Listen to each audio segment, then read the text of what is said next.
കുറച്ച് spring onion നമുക്ക് മുറിച്ചെടുക്കാം. സ്പ്രിംഗ് ഓണിയൻ ഇങ്ങനെ ഒരു പ്രാവശ്യം നട്ടെങ്കിൽ എല്ലാ പ്രാവശ്യവും ഞാനിങ്ങനെ മുറിച്ചെടുക്കത്തുള്ളേ, ഒരിക്കലും അത് പറിച്ചെടുക്കുന്നില്ല. അപ്പം നമുക്കിതിൻ്റെ ഇലകളിങ്ങനെ മുറിച്ചെടുക്കാം.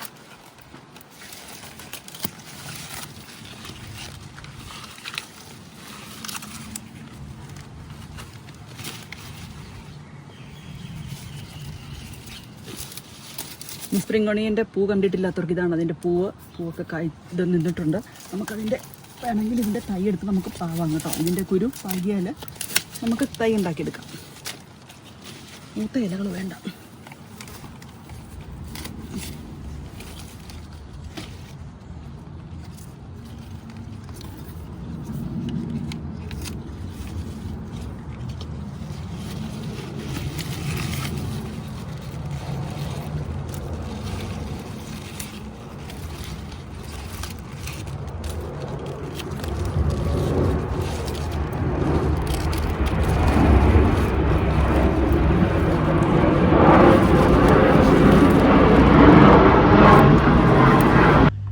പാൻ അടുപ്പത്ത് വെച്ച് നമുക്ക് എണ്ണ ഒഴിച്ച് കൊടുക്കാം. എണ്ണ മൂത്ത് കഴിയുമ്പോൾ നമുക്ക് കടുക് ഇട്ട് കൊടുക്കാം. 1/2 ടീസ്പൂൺ കടുക് ഇടുന്നുണ്ട്.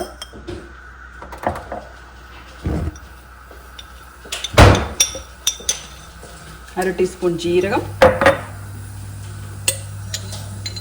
1/2 ടീസ്പൂൺ ഉലുവ ഇട്ട് കൊടുക്കട്ടെ.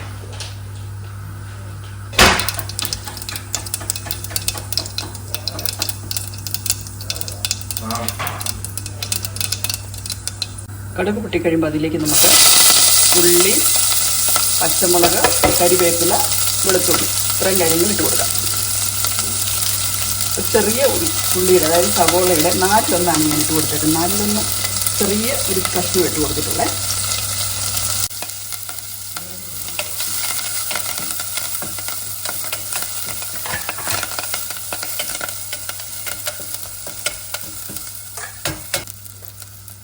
ഇനി ഇടുന്ന തക്കാളിയാണ്. ഇത് ക്യാൻ തക്കാളിയാണ്. അപ്പോൾ അതിൻ്റെ ഒരു 4 ക്യാനാണ് ഇട്ട് കൊടുക്കുന്നത്.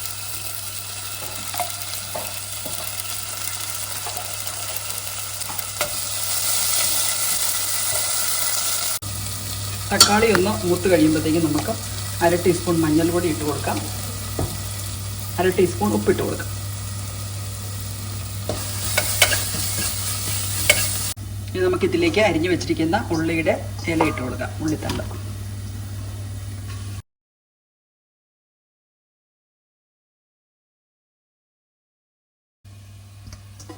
ഉള്ളിത്തണ്ടിനധികം വേവൊന്നുമില്ല, പെട്ടെന്ന് തന്നെ വെന്ത് കിട്ടും. ഒന്ന് വാടി കിട്ടിയാൽ മതി.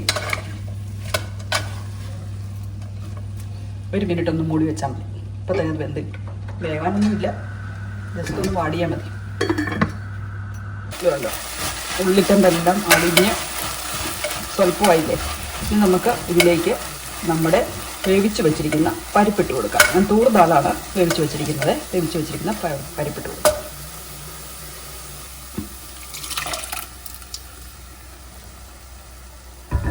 സ്വല്പം ഉപ്പിട്ടാണ് ഇത് വേവിച്ചത് കേട്ടോ. അതുകൊണ്ടാണ് ഞാൻ 1/2 ടീസ്പൂൺ ഉപ്പിട്ട് കൊടുത്തത്. ഇനി വേണമെങ്കിൽ ഉപ്പ് വേറെ ഇട്ട് കൊടുത്താൽ മതിയല്ലോ. നമുക്ക് സ്വല്പം വെള്ളവും കൂടെ ഒഴിച്ച് കൊടുക്കാം. അത് തക്കാളിയുടെ വെള്ളമാണ് ഒഴിച്ച് കൊടുത്തത്. ഒന്ന് ഇളക്കി ശരിയാക്കാം.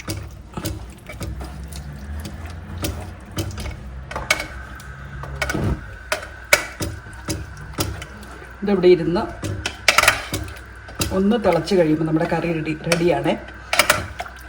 ഒരു കുഴമ്പ് പോലെയുള്ളൊരു കറി, ഒഴിച്ചു കൂട്ടാനുള്ളൊരു കറി റെഡിയാണ്. ഇനി നമുക്കിതിനൊന്ന് ഉപ്പ് നോക്കാം. നമുക്ക് 2 ഉപ്പിട്ടായിരുന്നു. ഉപ്പ് കൂടിയോ ആവശ്യത്തിനായോ എന്ന് നമുക്കൊന്ന് നോക്കാം. ഉപ്പ് കുറവാണ്, കുറച്ച് ഉപ്പും കൂടി ഇട്ട് കൊടുക്കാം. ഒരു 1/4 ടീസ്പൂൺ ഉപ്പും കൂടി ഇട്ട് കൊടുക്കുവാണേ. ഓരോരുത്തരുടെ ആവശ്യത്തിന് നമുക്ക് കൂട്ടുകയോ കുറയ്ക്കുകയൊക്കെ ചെയ്യാം കേട്ടോ. അപ്പോൾ നമുക്ക് പച്ചത്തക്കാളി ആണെങ്കിൽ ഇവിടെ അതിന് പകരം ഞാനിപ്പം ക്യാൻ ടൊമാറ്റോയാണല്ലോ ഇട്ടത്. പച്ചത്തക്കാളി ഇടാം, അല്ലെങ്കിൽ നമുക്ക് വാളംപുളി പിഴിഞ്ഞൊഴിച്ചാണെങ്കിലും ഇതുപോലെ ഒരു കറി ഉണ്ടാക്കാം കേട്ടോ. നല്ല ടേസ്റ്റി ആയിട്ടുള്ളൊരു കറി. ഇപ്പം ആവശ്യത്തിന് ഉപ്പായിട്ടുണ്ട്. ദാളിൻ്റെയും അപ്പം ദാളിൻ്റെയും ഈ ഉള്ളിയുടെ ഇലയുടെ ഇവിടെ സ്പ്രിംഗ് ഓണിയൻ്റെ എല്ലാം കൂടെ രുചിയായിട്ട് വളരെ നല്ല ടേസ്റ്റി ആയിട്ടുള്ളൊരു കറിയാണ് കേട്ടോ. നിങ്ങളിതൊന്ന് ശ്രമിച്ച് നോക്കാം, ഒന്ന് ഉണ്ടാക്കി നോക്കണേ.